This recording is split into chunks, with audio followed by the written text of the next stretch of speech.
안녕하세요. 달빛 야화입니다. 들려드릴 이야기는 새우젓 장수의 영리한 아내입니다. 새우젓 장수의 영리한 아내. 옛날 서울 사직동에 새우젓 장수가 살고 있었다. 그는 마포나루에서 새우젓을 한 독씩 사다가 팔아 생계를 이어갔다. 하지만 이 사람, 장사에는 별다른 흥미가 없었고 노름과 술을 더 좋아했다. 벌어들인 돈은 죄다 술과 노름에 탕진했고 집안 형편은 날로 기울어갔다. 당신 오늘은 또 어디로 가는 거예요? 장사나 제대로 하고 다니는 거예요? 아내가 매일 한숨을 내쉬며 잔소리를 해댔지만 그는 귀담아 듣지 않았다. 그러던 어느 날 밤 기이한 일이 벌어졌다. 그는 다음 날 새우젓을 사러 갈 준비를 하고 잠자리에 들었다. 한참 자다가 눈을 떠보니 바깥이 훤했다. 그는 날이 센 줄 알고 급히 일어나 옷을 챙겨 입고는 마포나루로 향했다. 하지만 그때는 이른 새벽, 하늘에는 새벽달이 떠 있었다. 그가 나루에 도착했을 때 주변은 고요했다. 그런데 사람 하나 없는 곳에 웬 가방 하나가 덩그러니 놓여 있었다. 이게 뭐지? 그는 가방을 집어들고 조심스럽게 열어보았다. 가방 안에는 믿을 수 없을 정도로 많은 돈이 가득 차 있었다. 그런 큰 돈은 난생 처음이라 마치 죄 짓다가 들킨 사람처럼 온몸이 벌벌 떨렸다. 그는 순간 얼어붙었지만 이내 흥분을 감추고 주변을 둘러보았다. 그래, 주인을 찾아줘야지. 오늘 종일 임자가 나타날 때까지 기다려보자. 그는 하루 종일 그곳에서 꼼짝하지 않고 기다렸다. 오고 가는 사람들이 두리번거리기라도 하면 물었다. 혹시 잃어버린 물건이라도 있어?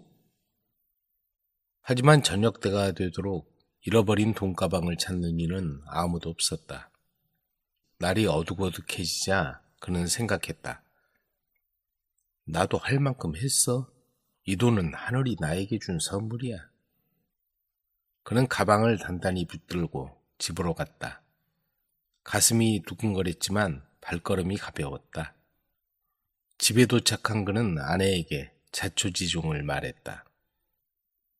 여보, 큰일 났어. 아니, 좋은 일이야. 내가 돈가방을 주었어. 아내는 눈을 비비며 깜짝 놀랐다. 뭐라고요? 돈가방을 주었다고요? 그래, 이 돈으로 고기하고 술 좀 사와. 친구들을 불러서 한바탕 제대로 술판을 벌여야겠어. 그는 가방을 방 한가운데에 놓아두고 친구들을 데리러 나갔다. 동네 입구에는 인력거꾼들과 친구들이 모여 있었다. 야, 우리 집에 돈가방이 있다. 얼른 가서 술판 벌이자. 그는 흥분한 목소리로 외쳤다. 하지만 친구들은 믿지 않았다. 어디서 돈가방을 주워? 술 취해서 헛소리하는 거 아니야? 그는 끈질기게 설득했고 친구들은 마지못해 따라갔다. 집에 도착하자 그는 다시 아내를 불렀다. 여보, 술 국 끓였어? 술은 샀어? 그 말을 들은 아내는 화를 내며 대꾸했다. 이봐요, 정신 좀 차려요. 무슨 술 타령이야. 당신 헛소리 좀 작작해. 친구들은 그제야 상황을 파악하고 혀를 찼다. 역시 저놈 말을 믿을 게 아니었어. 남편은 민망해하며 중얼거렸다. 무슨 소리야? 분명히 조금 전에 돈가방을 들고 왔는데. 그날 밤 아내는 조용히 생각에 잠겼다.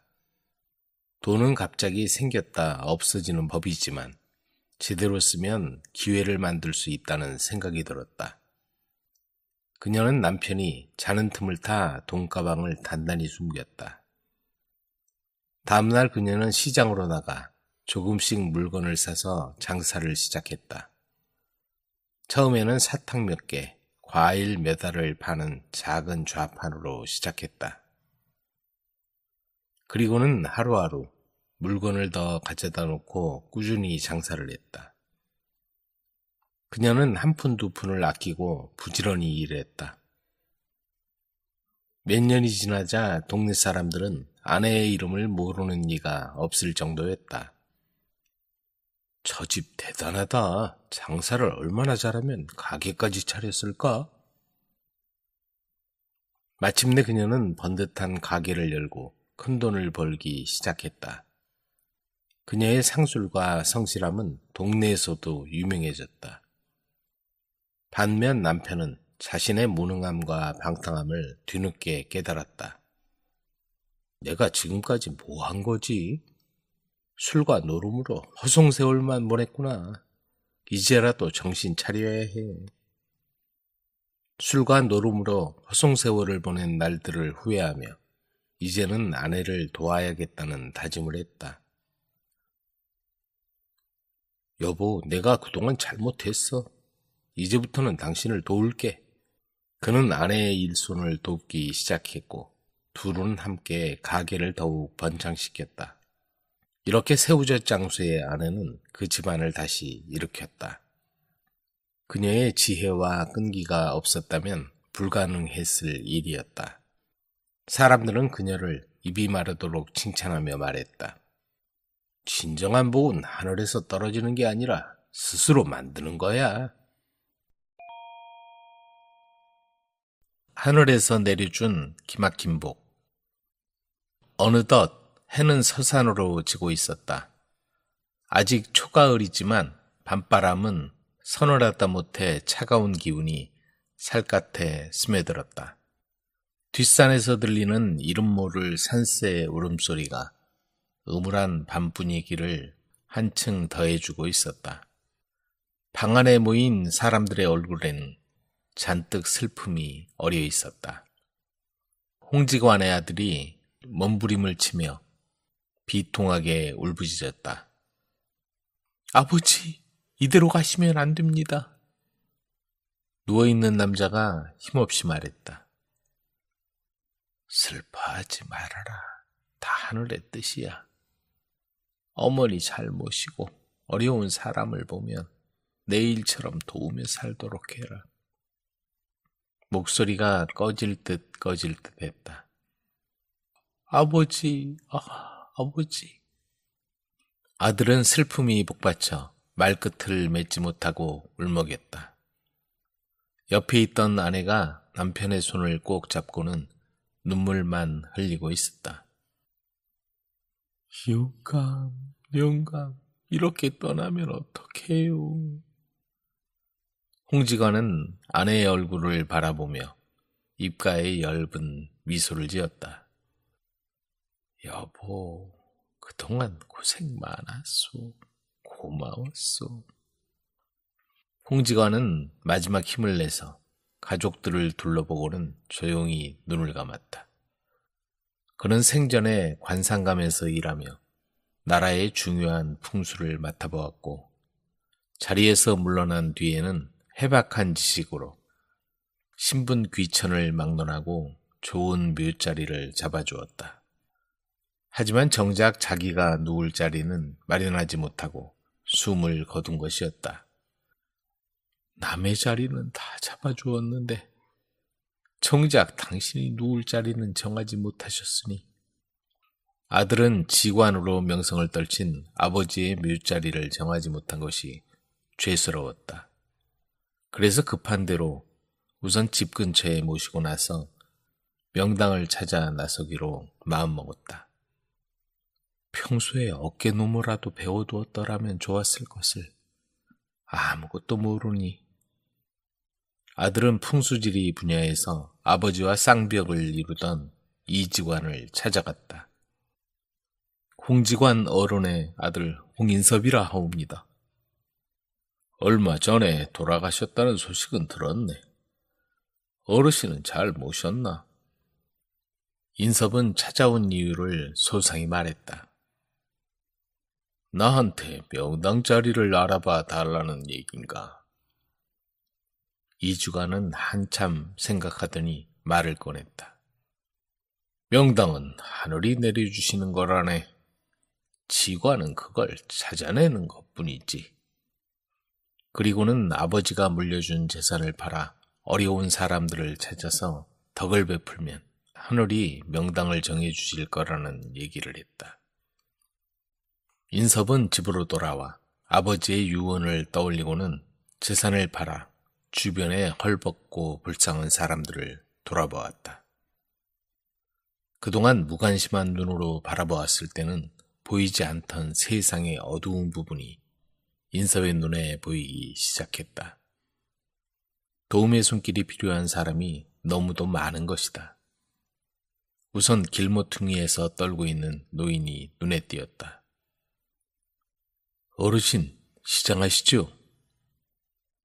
인섭은 노인을 근처 주막으로 데려가서 따뜻한 국밥을 사주었다. 그리고 다 해진 옷을 보고는 새 옷을 마련해 주었다. 뉘신지 모르지만 정말 고맙소. 노인은 너무도 고마워서 눈물을 찔끔거렸다. 노인과 헤어져 돌아오는 인섭은 그동안 느끼지 못했던 알 수 없는 뿌듯함으로 가슴을 가득 채우고 있었다. 동네 어귀를 돌아서는데 다 쓰러져가는 오두막에서 아이 울음소리가 들리는 것이었다. 인섭은 그 집 앞에서 발걸음을 멈췄다. 울음이 새어나오는 방문을 열어보니 희미한 불빛 아래 어머니인 듯한 여자가 누워있고 7살 남짓한 사내 아이가 그 앞에 엎드려 울고 있는 것이었다. 왜 그러느냐 얘야. 어머니가. 살펴보니 여자는 병이 중한 상태였다. 의원에게 모시고 가야겠구나. 인섭은 그 길로 아이의 어머니를 의원에게 데려가 주었다. 이후로도 인섭은 어려운 사람들을 찾아내 돕는 일을 마다하지 않았다. 그리고 틈만 나면 아버지의 명당 자리를 알아보러 방방곡곡을 돌아다녔다. 하지만 마음에 들 만한 자리가 쉽게 나타나지 않았다. 여기다 싶어 이직원에게 보이면 그때마다 고개를 흔드는 것이었다. 나쁜 자리는 아니네만 자네 아버지가 쉴 만한 곳은 아니네. 그날도 명당 자리를 찾아 돌아다니던 인섭은 땀을 뻘뻘 흘리며 돌밭을 파고 있는 사내를 발견했다. 이런 돌밭에 무얼 심으려는 거요? 뭘 심으려는 게 아니오. 어머니께서 돌아가셔서 여기에라도 모시려는 겁니다. 인섭은 그 모습이 측은하게 여겨졌다. 돌아가신 분을 이런 곳에 모시면 되겠소? 자, 이 돈으로 양지바른 곳에 모시도록 하시오. 그리고는 사내에게 돈을 쥐어주었다. 이 은혜를 어떻게 갚아야 할지. 은혜랄 게 뭐가 있겠소? 잘 모시도록 하시오. 그날도 인섭은 허탕치고 집으로 돌아왔다. 좋은 묘자리를 구하지 못해 무거운 마음으로 잠자리에 든 인섭에게 어떤 노인이 찾아왔다. 오늘 모았던 그 돌밭에 내 아비를 모시도록 하라. 그곳은 자손대대로 부귀를 누릴 수 있는 명당이니라. 내 아비와 너의 덕이 하늘에다 내려주는 것이니라. 그 자리는 원래 주인이 있던 자리인데 돌려주어야 하지 않을까요? 아니다. 그 여자는 그 자리에 묻힐 만큼 덕을 쌓지 못했노라. 옮긴 자리로도 충분하다. 인섭은 꿈이 너무 생생해 아침이 밝아오자마자 이직원을 찾아가 꿈 얘기를 소상히 전했다. 그래, 가보세. 이직원은 꿈 얘기를 듣고 범상치 않다는 생각을 했는지 한치의 지체함도 없이 그곳을 가보자고 했다. 한참 주변을 살펴본 이직원은 고개를 끄덕였다. 여기야말로 자손 대대로 번영을 누릴 하늘이 내려준 천하의 명당이네. 겉으로 보기엔 쓸모없는 이 버려진 땅이 하늘이 내려준 둘도 없는 명당이라는 것이었다. 인섭은 그 돌밭을 사서 아버지를 모셨다. 그날 밤 인섭이 잠자리에 들었다. 그런데 갑자기 남자와 앙칼진 한 여자의 싸우는 소리가 들렸다. 살며시 귀를 기울여 그들의 대화를 들어보았다. 여자의 목소리가 들렸다. 이봐, 이 자리는 내 자리야. 우리 아들이 나를 위해 준비한 명당 자리라고. 당장 나가지 못해? 이런 못된 인간 같으니라고. 그러자 남자가 점잖은 목소리로 타이르고 있었다. 이보시오. 어디서 행패를 부리고 있소? 하늘에서 내려준 목을 거스를 수 있겠소? 내 아들이 당신 아들에게 넉넉히 값을 치르고 이 자리를 산 걸 잘 알고 있지 않소? 여자는 돌밭에 묘를 쓰려던 사내의 어머니였다. 그 여자와 아버지가 묘자리를 놓고 서로 맞서고 있는 것이었다. 절대 안 돼. 내놔. 내놓으라고. 여긴 내 자리야. 여자는 악을 쓰며 달려들고 있었다. 옆에 있던 홍직원의 목소리가 들렸다. 우리가 이 일을 어떻게 거슬리겠소? 이건 하늘이 지정한 일이요. 하지만 여자는 분에 찬 목소리로 우기고 있었다. 그때 우레와 같은 소리가 들려왔다. 잠잠히 해라. 내 아들이 홍직원 아들에게 얻은 자리도 과분하다. 내 생전에 했던 못된 행실을 보면 지금 그 자리마저 분에 넘친다. 그곳마저 빼앗아버리기 전에 당장 내 자리로 돌아가서 편히 쉬거라. 하늘에서 들리는 그 소리를 듣고 여자는 어쩔 도리가 없었다. 이렇게 해서 홍직원은 하늘의 심판으로 그 명당에서 편히 쉬게 되었다. 그 모습을 보고 있던 인섭에게 아버지의 음성이 들려왔다. 얘야, 참으로 애썼다. 내 공이 크구나. 앞으로도 하늘의 뜻대로 사람들에게 은혜를 베풀며 살길 바란다. 아버님, 명심하겠습니다. 그 말을 마치고는 홍직원은 안기와 같이 사라지고 없었다. 인섭은 아버지의 뜻을 가슴에 깊이 새기고는 그 밤에 일어난 일을 어머니에게 상세히 전해드렸다. 어머니도 감격의 눈물을 흘리며 기뻐했다. 그리고 그 이후로 홍직원의 집안은 자손대대로 번성하고 큰 부귀를 누리게 되었다.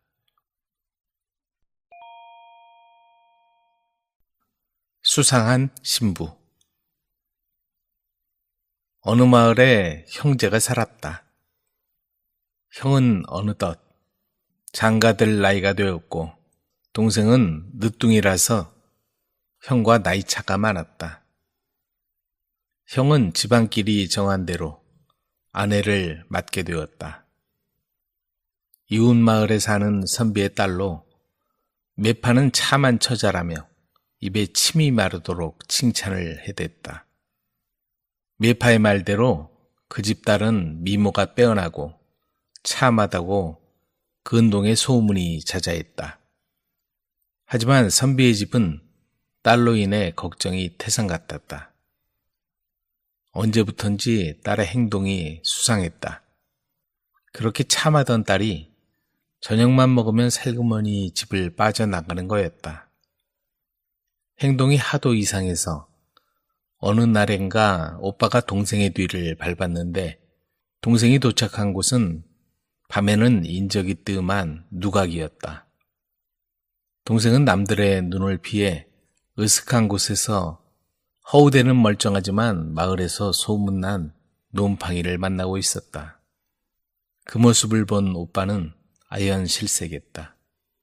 그 놈팡이는 이 여자 저 여자 집적거리며 입놀림이 가볍고 행실이 아주 못된 사내였다.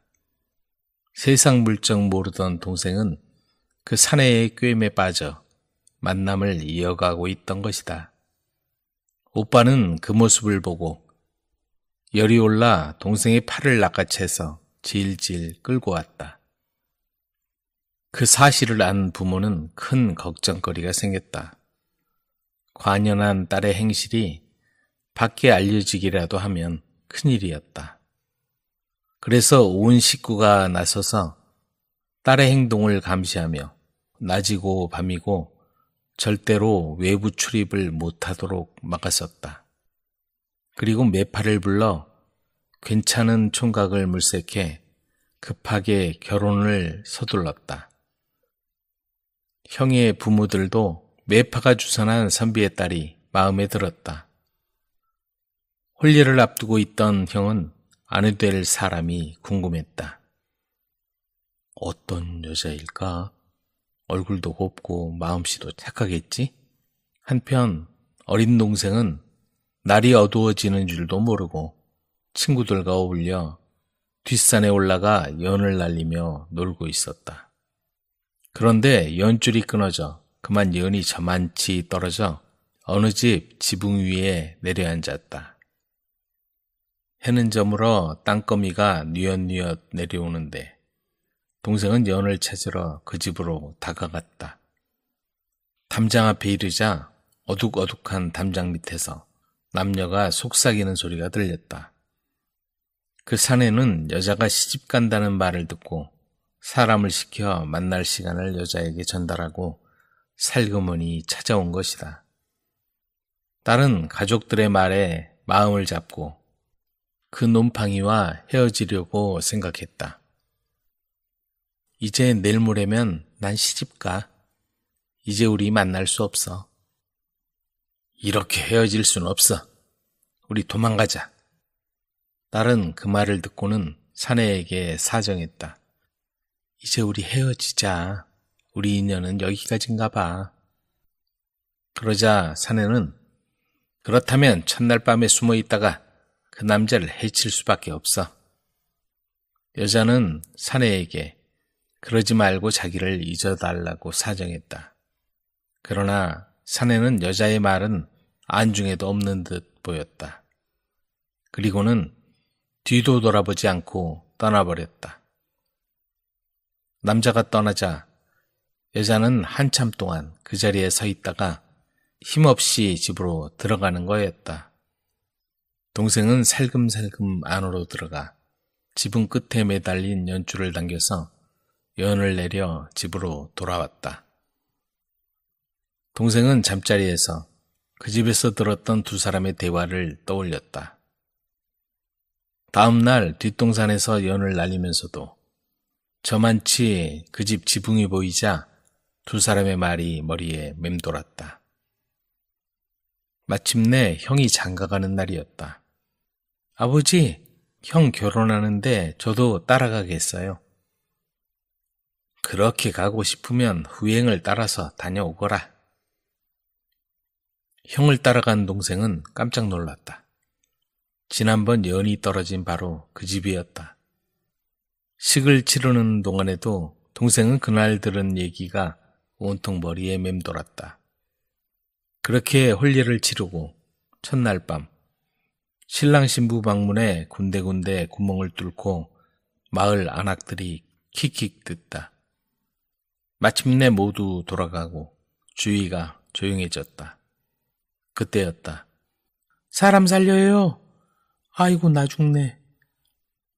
동생 목소리였다. 첫날 밤을 치르려던 형은 문 밖에서 들리는 동생 목소리를 듣자 버선발로 뛰어나왔다. 무슨 일이냐, 우야? 그러자 동생은 한쪽으로 형을 데리고 가서 모든 얘기를 들려주었다. 형은 아무 일 없는 듯 조용히 방으로 들어왔다. 무슨 일이에요? 신부가 불안한 듯 물었다. 아무 일 아니요. 동생이 배탈이 난 모양이요. 두 사람 사이에 어색한 침묵이 감돌았다. 신랑이 어둠 속에서 신경을 곤두세우고 있을 때 문 밖에 수상한 그림자가 어른거렸다. 누구냐? 나를 해치려고 온 거 다 안다. 신랑이 벌떡 일어나 그림자를 향해 소리치자 수상한 그림자는 담장을 넘어 달아나 버렸다. 내 아우 덕분에 목숨을 건졌소. 이런 일을 꾸미다니. 용서할 수 없지만 사랑하는 사람을 두고 나와 결혼해야 하는 그 심정을 헤아려 여기서 덮어두겠소. 하지만 우리 인연은 여기까지요. 신부는 아무 말 없이 고개를 숙였다. 신랑의 목소리를 듣고 달려온 신부 가족은 이런 소동이 왜 일어났는지 알고는 속만 태우고 있었다. 날이 밝자 형과 아우는 집으로 향했다. 사람들은 신랑이 신부를 데려가지 않는 걸 이상하게 생각했지만 형제는 신경 쓰지 않았다. 지붕에 떨어진 연 덕분에 무사히 살아 돌아가게 된 걸 감사할 따름이었다. 그 남자를 따라 떠나버린 딸. 어느 겨울날 땅거미가 내리더니 어느덧 밤이 찾아왔다. 그때 말 울음소리가 들려왔다. 말이 돌아온 모양이었다. 설화는 역참지기 한덕수의 딸이다. 작년에 병환으로 어머니가 세상을 떠나고 홀로 된 아버지를 도와 발마 기록을 정리하고 사내도 힘든 말 관리를 비롯해서 잡다한 급사일까지 맡아 하는 역참에 없어서는 안 될 일꾼이었다. 요란하게 말발굽 소리가 들리더니 두 사내가 눈을 털면서 안으로 들어섰다. 무슨 눈이 이렇게도 많이 내리지? 마실 것 좀 주시오. 설아야. 아버지가 딸을 부르자 칸막이 뒤에서 봉긋봉긋하게 부풀어 오른 싱그러운 꽃망울 같은 여자가 나타나 문 쪽으로 뛰어갔다. 설화의 아름다움이 사내의 마음을 흔들었다. 당신 딸인가요? 사내가 역참지기에게 물었다. 그렇소, 제 딸입니다. 설화가 따뜻한 차를 마련해 가져다 주었다. 한참 후 한 사내가 덕수를 부르더니 말했다. 잠시 쉴 곳이 있겠소? 몸이 불편하셔서. 두 사람 가운데 지위가 높아 보이는 젊은 사내의 얼굴이 일그러졌다. 설화가 마련해준 방에 누운 사내는 한참이 지나도 일어나지 못했다. 다음 날 아침이 되자 사내의 상태가 더 나빠졌다. 의원을 불러야겠소. 일행인 사내가 의원을 데리러 역촌으로 내려갔다. 그동안 설화는 물수건을 머리에 대주고 병 간호를 맡아야 했다. 역참지기가 옆에 있으면 환자는 한숨만 푹푹 내쉬고 거의 한마디도 하지 않았다. 설화는 그의 곁을 잠시도 떠나지 않았다. 그는 계속 마실 것만 찾았다. 환자는 입술을 죽이고 나서 감사의 표시로 설화의 손을 힘없이 잡아주곤 했다. 점심때쯤 의원이 도착했다. 그는 환자의 맥을 짚어보고 환자와 몇 마디 주고받더니 2, 3일 정도 쉬어야 한다고 했다. 사내는 의원에게 두둑하게 진료비를 챙겨주었다.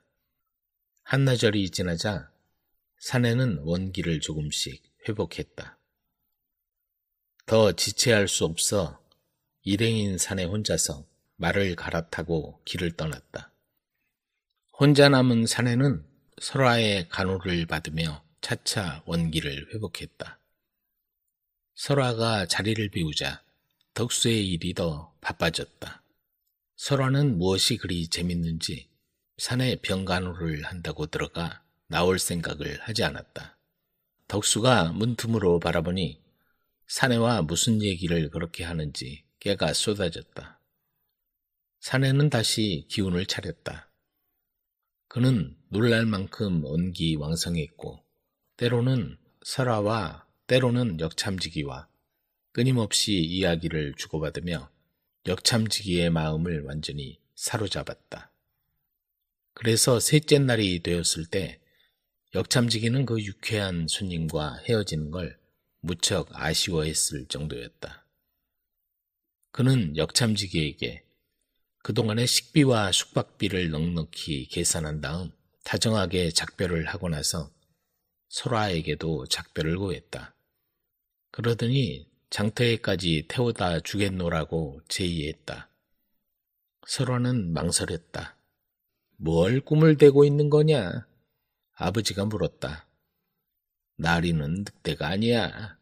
널 잡아먹진 않아. 나리와 함께 타고 가렴. 설화가 말에 올라타자 말은 힘차게 출발했다. 설화의 모습이 보이지 않자 가엾은 역참지기는 어떻게 설화가 사내와 함께 말을 타고 가도록 허락할 수 있었는지, 어떻게 그렇게 눈이 멀 수가 있었는지, 그 순간 분별력이 어디로 가버렸는지 자신을 이해할 수 없었다. 잠시 후 사내가 머무른 방에 들어가 보니 곱게 접어놓은 종이 쪽지가 눈에 띄었다. 설화가 쓴 거였다. 쪽지엔 사내를 따라 집을 떠나기로 했으니 부디 건강하게 잘 지내라고 적혀 있었다. 덕수는 눈앞이 캄캄했다. 아내 없이 살다 보니 딸 혼사도 생각하지 못해 이런 일이 일어났다고 자책도 했다. 그런 집에 들어갔으니 정실이 될 순 없고 후실로 살아야 할 텐데. 덕수는 설화가 평범한 사내를 만나 살기를 원했다. 하지만 어쩌겠는가. 이미 화살은 당겨진 뒤였다. 설화마저 없자 덕수의 일은 더 바빠졌고 설화를 찾아가려는 계획은 점점 미뤄졌다. 그동안 서신으로 잘 있다고 안부를 전해왔지만 덕수는 직접 눈으로 확인해야만 했다. 계절이 바뀌고 나서 덕수는 설화가 알려준 주소로 설화를 찾아 나섰다. 으리으리한 집 앞에 이르자 덕수는 주눅이 들었다. 서성거리고 있자 하인이 나왔다. 무슨 일로 왔소? 덕수의 가슴은 부글부글 끓어오르기 시작했고 눈에서 눈물이 쏟아져 나왔다. 그는 떨리는 목소리로 간신히 입을 열었다. 여기 한설아라고 나리에. 잠시 후 설화가 나왔다. 역참에서 힘들게 지내던 설화의 모습이 많이 달라져 있었다. 화려한 옷을 차려입은 설화는 제법 대갓집 부인 티가 났다. 전에 한 번도 딸이 그렇게 아름다워 보인 적이 없었다. 아버지, 말없이 떠난 절 용서하세요. 잘 지내고 있는 거냐? 설화는 아버지의 손을 잡고 방으로 들어갔다. 처음 보는 희귀한 물건과 가구들이 방 안을 차지하고 있었다. 하녀들이 딸의 시중을 들고 있었다. 설화의 모습을 본 덕수는 아무 말도 할 수 없었다. 가슴속에 맺힌 한이 설화를 본 순간 다 사라져버린 것 같았다. 아버지, 여기서 저와 함께 살아요. 아버지가 계실 곳을 마련해 보겠어요. 딸의 간곡한 말이 덕수에게는 어색하게 들렸다. 아니다. 내 걱정은 하지 않아도 된다. 내가 잘 사는 걸 보니 마음이 놓이는구나. 다음 날 이른 아침 역참지기는 딸의 집을 나왔다. 3년이란 세월이 흘렀다. 한 여인이 세 아이와 유모와 하녀를 데리고 찾아왔다. 설화였다. 설화가 울면서 아이들에게 말했다. 여기 얌전히 앉아있거라. 엄마는 할아버지 묘지에 갔다 올 테니까. 여자는 눈이 소복이 쌓인 묘지 앞에서 한없이 울고 있었다.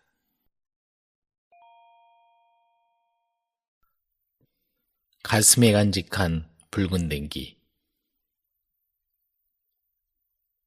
효진아, 난 아픈 사람을 돌보는 일을 하고 싶어. 성욱은 1살 적은 효진을 만나 눈물을 글썽이며 말했다. 그래요. 오라버니는 꼭 훌륭한 의원이 될 거예요. 효진은 성욱을 다정하게 바라보며 미소를 지었다. 성욱과 효진은 아래 윗집에 살면서 어릴 때부터 남매처럼 자랐다. 홀어머니와 단둘이 사는 성욱은 약한 척 변변히 쓰지 못하고 세상을 떠난 아버지로 인해 의원이 되어 가난하고 병든 이들을 돕겠다고 결심하게 되었다. 그 후 의학을 공부하며 의원의 진료를 돕는 의생 신분이었던 이성욱은 고을에 의원이 하나뿐이라 일손이 모자라 잠시도 쉴 틈이 없었다. 여보게 성욱이 이것 좀 도와주게. 네, 의원나리. 성욱은 약재 관리부터 환자 치료, 잔심부름에 이르기까지 온갖 일을 도맡아야 했다.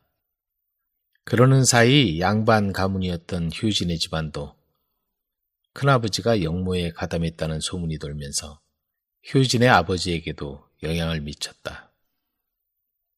고을에서 참봉으로 일했던 아버지가 파면되고 만 것이다. 다행히 더 큰 화는 미치지 않아 마을을 떠나지 않아도 되었지만 살 길이 막막했다. 그때부터 아버지는 술로 세월을 보내고 집안 살림에는 신경을 쓰지 않았다. 그 바람에 바느질 솜씨가 좋은 어머니는 양반집 친모로 일을 시작하고 효진이도 집안 살림을 돕고 있었다. 효진은 갸름한 얼굴과 검은 눈망울, 눈에 띄는 미모로 주변의 눈길을 끌었다. 그녀를 한 번이라도 본 총각들은 뜬 눈으로 밤을 새울 정도였다. 그러는 중에 서진과 효진의 사랑은 점점 깊어졌다. 의과 시험에 반드시 합격하겠어. 그래요. 그렇게 될 거예요. 날씨가 추워지면 환자를 돌보는 일도 그만큼 힘들어졌다. 관가의 지원도 열악해서 제때 치료를 받지 못하는 환자도 속출했다. 의과에 합격하면 빈민구제에 힘쓰고 싶어. 효진은 말없이 성욱의 손을 잡았다. 드디어 성욱은 의과 시험에 합격하고 참봉 자리를 얻어 해민서에서 일하게 되었다. 자리 잡히면 꼭 데리러 올게. 이거 볼 때마다 내 생각해줘요. 효진이 내민 건 붉은 댕기였다. 성욱은 가슴 깊이 붉은 댕기를 간직한 채 홀어머니를 모시고 한양으로 떠났다. 성욱이 떠난 뒤 고향 땅에 자기 마음대로 일처리를 하는 괴팍한 신간 사또가 부임해왔다. 술에 빠져 지내던 아버지가 세상을 떠나고 효진과 어머니 단둘이 살던 무렵이었다. 신관 사또가 고을을 시찰하다가 효진을 눈여겨보았다. 저 처자는 누구며 이름이 무엇이냐? 효진이라 하는 처자인데 어미와 단둘이 살고 있습죠. 객지에 내려온 사또는 효진을 곁에 두고 싶은 욕심에 기회만 있으면 관하로 부르려 했다. 여기서 벗어나려면 혼인하는 수밖에 없어. 효진은 성욱을 기다렸으나 아무런 소식이 오지 않았다. 그러는 사이 사또는 또다시 효진을 불러댔다. 그 처자를 데려와라. 하지만 청을 거절하자 사또의 분노는 극에 달했다. 견디다 못한 효진과 어머니는 집을 떠나 성욱을 찾아가기로 마음먹고 한밤중을 틈타 짐을 챙겨 길을 떠났다. 한편 해민서에서 의녀 교육을 담당하던 성욱은 붉은 댕기를 꺼내보며 효진 생각을 했다. 그동안 어떻게 지내고 있을까? 어느 날 해민서 서원이 어떤 처녀가 찾아왔다고 전했다.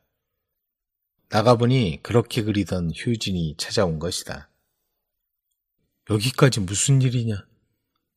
성욱은 반가움에 효진의 손을 덥석 잡았다. 효진은 그동안 있었던 일을 들려주며 할 수 없이 야반도주하다시피 사또를 피해 달아났다고 말했다. 미안하구나. 그런 줄도 모르고 시간을 지체하고 있었다니. 그리고는 얼마 후 성욱과 효진은 100년 가약을 맺었다. 전염병이 창궐하자 성욱은 활인소로 자리를 옮겨 병들고 가난한 백성을 치료하기 시작했다.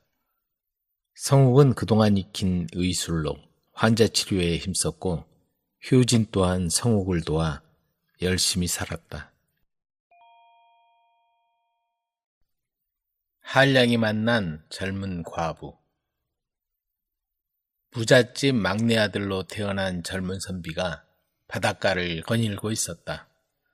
그는 용감하고 쾌활한 사람으로 활도 잘 쏘고 말도 잘 달리며 풍악 또한 뛰어난 한량이었다. 그가 어느 날 바닷가 모래사장을 걷고 있는데 멀리서 아이들이 무언가를 두고 소란스럽게 떠들고 있는 모습이 보였다. 호기심이 발동해 선비는 아이들에게 다가갔다. 얘들아, 무슨 일인데 그러느냐? 한 아이가 큰 소리로 대답했다. 이거 보세요. 꼬리가 셋이나 달린 신기한 거북이를 잡았어요. 아이들은 거북이를 신기하게 바라보며 서로 자기가 가지려고 다투고 있었다. 거북이는 그 틈에서 불안한 눈빛으로 꼼짝 않고 있었다. 그 모습을 본 선비는 안타까운 마음이 들었다. 얘들아, 거북이를 풀어주는 게 좋겠다. 풀어준다면 내가 너희에게 동전 몇 잎을 주마. 아이들은 서로 눈짓을 주고받더니 결국 선비의 제안을 받아들였다. 좋아요, 주세요. 한 아이가 손을 내밀었다. 선비는 엽전을 건네주며 거북이를 풀어주었다. 그랬더니 거북이는 고마운 표정을 지으면서 신기하게도 말을 하는 것이었다. 나는 바다의 용왕이요. 육지를 구경하려고 나왔다가 하마터면 죽을 뻔했으나 당신 덕으로 살게 되었으니 어려운 일이 생기면 이곳에 와서 나를 찾으시오. 그러면 내가 반드시 당신을 도와 은혜를 갚겠소. 거북이는 파도를 타고 멀리 사라졌고 선비는 그날의 일을 마음속 깊이 새기고 돌아갔다. 이듬해 다시 주막에 머물게 된 선비는 마을 사람들이 무서운 얘기를 나누는 걸 듣게 되었다. 자네 들었나? 사흘 전 건넌 마을 이서방이 뒷산에 갔다가 아직 돌아오지 않았다더군. 마을 사람들이 무리를 지어 찾아다니는데도 아직 못 찾았다는데 100년 묵은 여우한테 화를 입은 것 같다고 하더군. 선비는 귀를 기울이며 물었다. 그게 정말입니까? 한 사람이 고개를 끄덕이며 대답했다. 그렇소이다. 그 뒷산에 무시무시한 여우가 살고 있어. 이곳에 사는 사람이라면 다 아는 얘기지. 그 산에 간 사람 중에 살아 돌아온 사람이 없으니까. 남자는 무섭다는 듯이 몸을 떨며 말했지만 선비는 겁을 내기는커녕 오히려 호기심이 생겨 자기가 그 여우를 물리치겠다고 말했다. 주막집 노인이 놀란 표정을 짓더니 소리쳤다. 그만두시오. 그 여우를 상대하려 들다간 목숨을 잃을 것이오. 이제까지 뒷산에 올라가 살아서 돌아온 사람이 없다오. 그러나 선비는 큰 소리를 치며 다음 날 아침에 여우가 있다는 산으로 올라갔다. 여기저기 동정을 살펴보았으나 특별히 이상한 건 발견할 수 없었다. 좀 더 기다려봐야겠어. 밤중에 나타날 수도 있으니까. 선비가 나무 그늘을 찾아 한숨 늘어지게 자고 일어나 보니 날이 벌써 어두워지기 시작했다. 한참 산길을 오르던 그는 저 멀리 불빛이 희미하게 비치는 것을 보았다. 저곳에 무엇이 있는 걸까? 불빛을 따라가 보니 산속에 자리 잡은 작은 집이 눈앞에 나타났다. 살인문을 열고 들어서자 그곳에는 아름다운 여자가 기다리고 있었다. 여자는 그를 반갑게 맞이하며 저녁상을 차려주었다. 남편을 여의고 홀로 살고 있습니다. 저녁을 준비해 두었으니 편히 드시고 쉬어가세요. 그녀는 부드러운 목소리로 말했다. 선비는 환대에 조금 놀랐지만 여자의 정성스러운 대접에 고맙다는 뜻을 전하고 진수성찬을 즐겼다. 여자는 고기와 생선, 갖가지 요리로 상을 차려주었다. 선비는 음식을 먹으며 말했다. 이렇게 훌륭한 대접을 받더니 깊은 산속에서 이런 진수성찬을 받게 될 줄은 몰랐소. 여자가 미소를 지으며 대답했다. 산에 오신 손님을 잘 대접하는 건 당연한 일이지요. 그런데 저녁 식사가 끝난 후 선비가 잠자리에 들려고 하니 여자가 동침을 요구하는 것이었다. 선비가 깜짝 놀라 단호하게 거절하자 여자의 얼굴이 갑자기 차가워지며 마치 다른 사람처럼 변했다. 여자가 흉측한 목소리로 주문을 외우자 주변이 캄캄해졌다. 네가 감히 내 제안을 거절하다니. 넌 이제 죽게 될 것이다. 선비는 한순간 당황했지만 곧 거북이가 한 약속이 떠올랐다. 그는 재빨리 여자에게 말했다. 사흘만 말미를 주시오. 그동안 마음의 준비를 하겠소. 그래 봐야 내 소나기를 빠져나갈 순 없지. 여우는 선비가 굴복하는 것을 보고 비웃으면서 그렇게 하도록 허락해 주었다. 그러나 만약에 자기를 속이고 달아난다면 죽이겠다고 협박을 했다. 그 길로 선비는 바닷가로 달려가서 거북이를 불렀다. 저를 도와주십시오. 잠시 후 거북이가 파도를 가르며 나타났다. 어찌하여 나를 찾았소? 선비는 여우에 관해 들려주며 도움을 요청했다. 용왕은 선비의 은혜를 갚기 위해 3명의 바다 장수를 불러냈다. 장수들은 뒷산으로 올라가 여우와 맞서 싸웠다. 그러나 여우는 강력한 술법을 써서 장수들을 마저 상처 입히고 말았다. 내가 바다의 힘을 빌려왔으나 나의 술법은 이기지 못할 것이다. 여우는 선비를 무섭게 노려보며 소리쳤다. 장수들이 물러나자 선비는 다시 한번 용왕을 찾아가 부탁했다. 용왕은 크게 걱정하면서 하늘의 힘을 빌려야겠다고 하늘로 갔다. 하늘에선 용왕의 간절한 부탁에 새 장수를 내려보냈고 새 장수는 술수를 써서 천둥과 번개를 치게 했다. 그날 밤 하늘에서 천둥과 번개가 몰아치며 여우에게 떨어졌다. 여우는 벼락에 맞아 비명을 지르며 쓰러졌고 곧 험상궂은 늙은 여우의 모습으로 변하더니 재가 되어 사라졌다. 선비는 새 장수에게 감사의 인사를 하고 다시 주막집으로 돌아와 노인에게 모든 이야기를 들려주었다. 노인은 그제야 안심하며 고마움을 표시했다. 며칠 후 선비는 바닷가로 돌아가 마지막으로 용왕에게 인사를 했다. 정말 감사합니다. 평생 이 은혜를 잊지 않겠습니다. 용왕이 웃으며 말했다. 당신의 용기에 나 또한 감탄했소. 앞으로도 평온한 삶을 누리길 바라오. 그 후 선비는 마음의 평화를 되찾고 평생 행복과 평안을 누리며 살아갔다고 한다. 도깨비를 잡은 장사꾼. 소에 짐을 실어 나르는 장사꾼이 살고 있었다. 하루는 절인 고등어를 소 등에 가득 싣고 깊은 산속 마을로 팔러 갔다. 그런데 높고 큰 고개를 넘어가다가 재수없게 도깨비를 만나고 말았다. 도깨비는 소 등에 실린 짐을 보고 험악하게 말했다. 이봐, 고등어 한 마리 줘. 장사꾼은 겁이 나서 얼른 절인 고등어를 한 마리 꺼내 도깨비에게 던져주었다. 도깨비는 그걸 집자마자 입에 넣고 우걱우걱 먹어버렸다.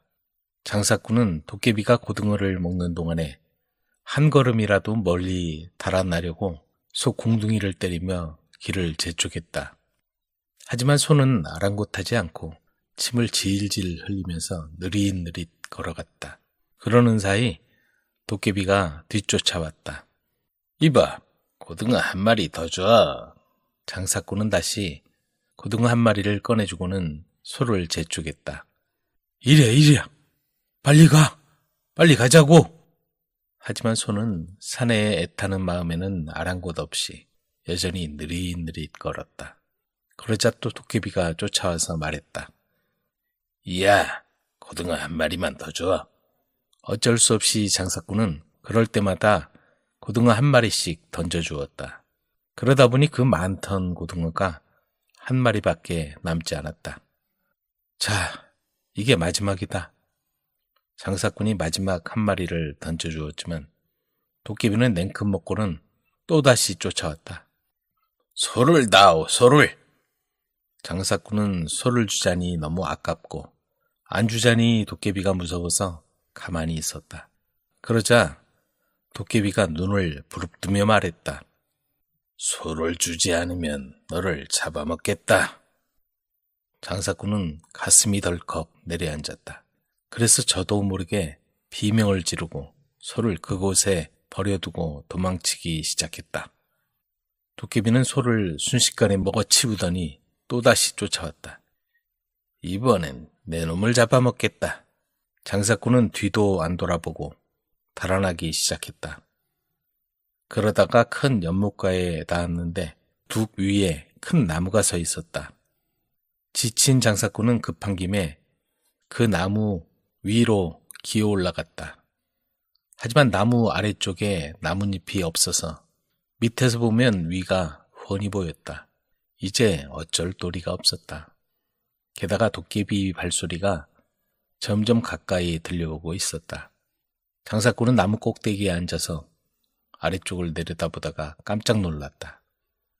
한 남자가 나뭇가지에 걸터앉아 자기를 바라보고 있었기 때문이다. 놀란 장사꾼은 목을 움츠렸다. 그랬더니 아래쪽 남자도 목을 움츠리는 거였다.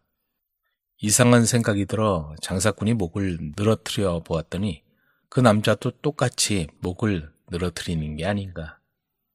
그건 물에 비친 자기 모습이었다. 장사꾼은 겁이 났다. 이래서는 도깨비한테 꼼짝없이 들킬 것 같았다. 그래서 나무 뒤쪽으로 몸을 돌려보기도 하고 가지 위로 납작 엎드려 봤지만 아무 소용이 없었다. 어떻게 해도 자기 모습이 물 위에 또렷이 비치는 거였다. 장사꾼은 아예 체념하고 물 위를 맥없이 바라보고 있었다.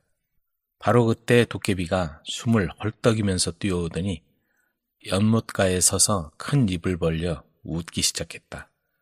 그러더니 양팔을 벌리고는 물속의 장사꾼을 잡으려고 첨벙 뛰어드는 게 아닌가. 도깨비도 뒤쫓아오는 데만 정신이 팔려서 눈이 잘못된 모양이었다. 물보라와 물결이 일어 도깨비는 가슴까지 물에 잠겼다. 도깨비는 놀란 듯이 주위를 두리번거리며 살폈다. 장사꾼이 사라진 게 이상했던 것이다. 물에 비친 모습이란 건 생각도 못하고 물속에서 이리저리 헤매고 돌아다니고 있었다. 손으로 물을 헤쳐보기도 하고 발로 바닥을 더듬어 보기도 했다. 마침내 도깨비는 물속으로 가라앉아 버렸다. 장사꾼은 그 사이 살그머니 나무에서 내려와 재빨리 도망쳤다. 달아나다 보니 저쪽 산 밑에 억새로 지붕을 엮은 집이 눈에 띄었다. 마침 잘됐다 싶어서 그 집으로 뛰어들어갔는데 사람이 보이지 않았다. 그곳이 바로 도깨비가 사는 집이었다. 장사꾼은 숨을 곳을 정신없이 찾아보았다. 하지만 숨을 만한 곳이 보이지 않았다.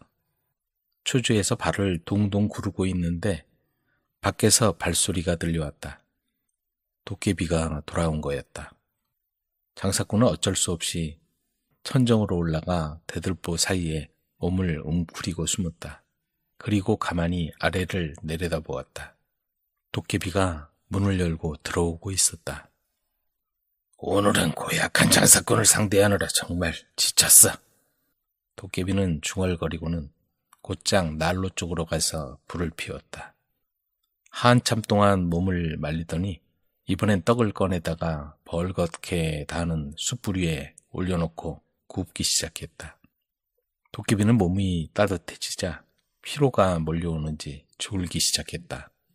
잘 구워져서 맛있는 냄새를 피우며 떡에서 김이 모락모락 나고 있는데 도깨비는 계속 졸고만 있었다. 장사꾼은 처음엔 그저 무섭기만 했다. 그런데 도깨비는 졸고 있고 맛있는 냄새가 풍기자 갑자기 시장기가 돌았다. 그래서 마침 옆에 있는 지붕의 억새줄기 하나를 가만히 뽑았다. 그리고는 그것으로 도깨비 앞에 있는 떡을 위에서 찍어서 살머니 들어올렸다. 그렇게 해서 장사꾼은 아주 잘 구워진 떡을 맛있게 먹기 시작했다. 하나를 먹고 나니 배가 더 고파지는 게 아닌가. 게다가 도깨비는 계속 졸고 있으니 말이다. 장사꾼은 또 억새줄기를 아래로 가만히 내려 떡을 쿡 찔러 올렸다. 대들보 위에서 그 떡을 조심조심 맛있게 먹고 나니 떡이 더 먹고 싶어졌다. 그래서 도깨비가 졸고 있는 걸 보고 또 떡을 찍어서 먹었다. 이렇게 해서 떡을 한 개도 남기지 않고 다 먹어치웠다. 다만 석쇠에서 떨어져서 불 속에서 새까맣게 탄 것 한 조각만 남아있을 뿐이었다. 그때 도깨비가 잠에서 깨어났다. 숯불 위를 살펴보다가 떡이 없어진 걸 깨닫고는 소리를 질렀다. 내 떡이 하나도 없네. 어디 갔지? 그리고는 주위를 둘러보는 거였다. 그때 대들보 위의 장사꾼은 작은 소리로 말했다. 불귀신, 불귀신. 불귀신이라면 할 수 없지. 도깨비는 불 속에 떨어져 새까맣게 탄 떡 조각을 주어서 아작아작 먹는 거였다. 배가 안 찬 도깨비는 이번엔 냄비를 꺼내오더니 식혜를 끓이기 시작했다. 그리고 그 식혜가 따뜻해지기를 기다리다가 또 졸기 시작했다. 달콤한 식혜 냄새가 장사꾼에게까지 퍼졌다. 마침 장사꾼은 떡을 먹은 뒤라 목이 무척 말랐다. 그래서 또 긴 억새줄기를 뽑아 대들보 위에서 식혜에 꽂아 쭉 빨아먹었다. 식혜가 얼마나 맛있던지 장사꾼은 한 방울도 남기지 않고 마셔버리고 말았다. 그때 도깨비가 눈을 떠 냄비 속을 한참 동안 들여다보았다. 겨우 정신이 번쩍 났는지 큰 소리로 외치는 거였다. 누가 마셨지? 불귀신, 불귀신. 장사꾼은 또 작은 소리로 말했다. 불귀신이라면 할 수 없지 뭐. 오늘 밤에는 그냥 자는 게 좋겠군. 돌로 된 뒤지에서 잘까, 나무로 된 뒤지에서 잘까. 도깨비는 잠시 고개를 갸웃하고 생각하더니 아니야, 돌은 딱딱해. 나무 뒤주가 좋겠어. 그러자 도깨비는 큰 나무 뒤주로 가서 뚜껑을 열고 속으로 들어갔다. 곧 그 속에서 드르렁 드르렁 코 고는 소리가 요란하게 들렸다. 도깨비가 잠이 든 것이다. 대들보 위에서 지켜보고 있던 장사꾼은 그 모습을 내려다보았다. 그리고는 난로의 불을 더욱 세게 지핀 다음 큰 냄비에 물을 가득 붓고 펄펄 끓이기 시작했다. 그런 뒤 송곳을 가져와 나무 뒤주 뚜껑에 구멍을 뚫기 시작했다. 뒤주 속 도깨비는 잠에 취해서 혼자 중얼거렸다. 내일은 날씨가 맑으려나 보군. 벌레가 사각사각 우는 걸 보니. 마침내 구멍이 뚫리자 장사꾼은 뜨거운 물을 그 구멍에 부었다. 마침내 도깨비는 꼼짝없이 뜨거운 물에 데워 죽고 말았다. 노래하는 장미. 오래전 왕에게 공주 셋이 있었다. 공주들은 요즘 젊은 아가씨들보다 더 아름다웠고 모두 16살이 넘었다. 왕은 공주 가운데 한 명을 여왕으로 만들려고 했지만 누구를 선택해야 할지 몰랐다. 어느 날 왕은 공주 셋을 모두 불렀다. 내 딸들아, 나는 이제 늙고 지쳤단다. 이제 하루하루가 나에게 선물과도 같구나. 죽기 전에 너희 중 한 명한테 나의 모든 영지와 왕위를 물려주고 싶구나. 이제 밖으로 나가서 노래하는 장미를 찾아오거라. 그 장미를 찾아오는 사람에게 내 왕위를 물려줄 것이고 여왕으로서 나의 영토를 지배하게 하겠다. 새 공주는 그 말을 듣고 아버지와 슬프게 작별을 하고는 자기 운을 믿으며 각자 길을 떠났다. 가장 어리고 아름다운 막내 공주는 어둡고 깊은 숲속으로 가야만 했다. 온갖 새들이 지저귀고 있었고 그 소리가 너무나 아름다웠다. 점점 어두워지기 시작했고 새들도 둥지로 떠났다. 얼마 후 숲은 칠흑같이 어두워졌다. 그때 갑자기 맑고 아름다운 음색의 소리가 들렸다. 공주는 어떤 새나 사람한테서도 그렇게 아름다운 소리는 들어본 적이 없었다. 공주는 그게 노래하는 장미의 소리라고 생각했다. 공주는 소리가 들려오는 쪽으로 서둘러 갔다. 얼마 지나지 않아 절벽 위에 커다랗고 오래된 성을 발견했다. 공주는 힘겹게 절벽을 올라가 성문 앞에 도착해 빗장을 여러 번 두드렸다. 그러자 문이 끼익 소리를 내며 열렸고 긴 회색 수염이 난 늙은 남자가 나왔다. 원하는 게 뭐요? 그는 심술궂은 목소리로 놀란 공주에게 물었다. 노래하는 장미를 갖고 싶어요. 그 장미가 당신 정원에 있나요? 물론 있지요.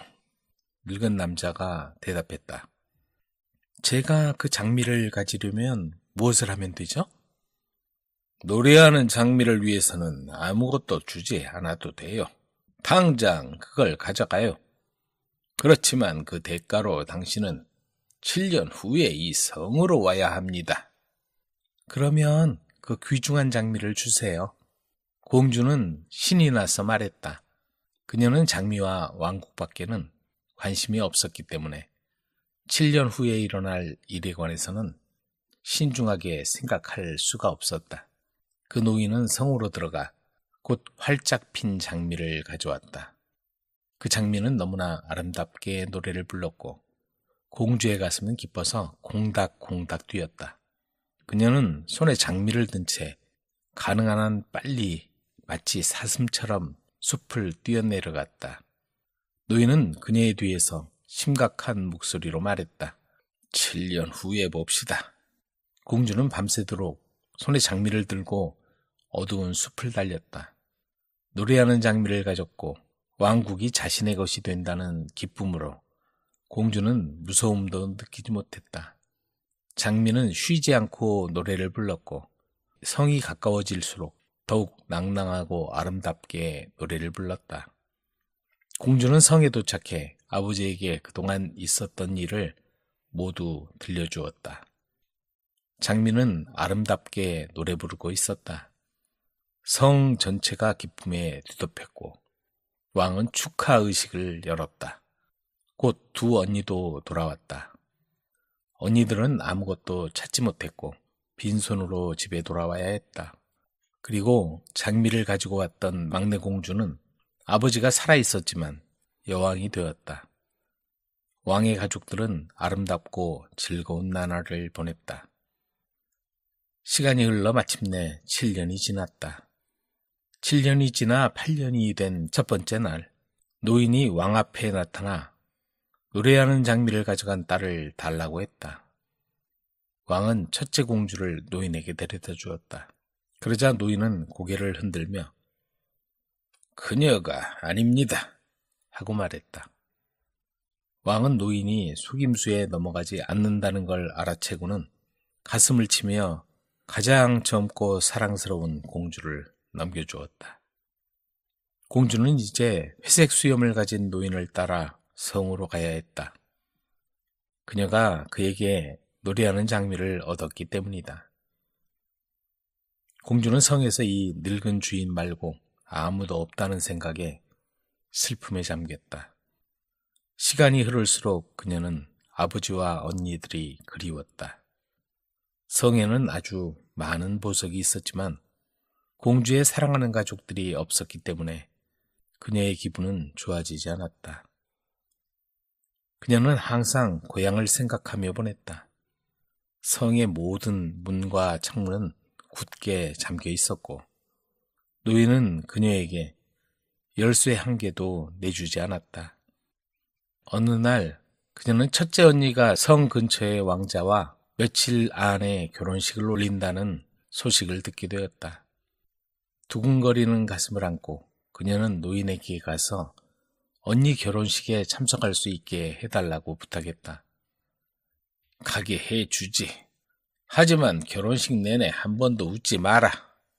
만약 내 명령을 어겼다가는 너를 그냥 두지 않겠다. 나는 계속 네 옆에 있을 거고 만약 조금이라도 웃으려고 입을 벌린다면 벌을 받게 될 거다. 명심해라. 노인이 말했다.